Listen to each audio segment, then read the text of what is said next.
There are two ways to update your Garmin watch. For the first method, you can update directly using your phone.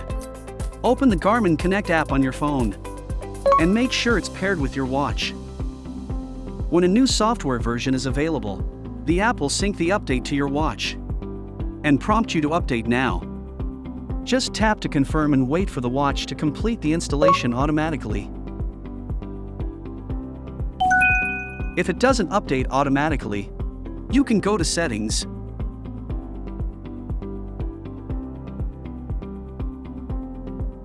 System,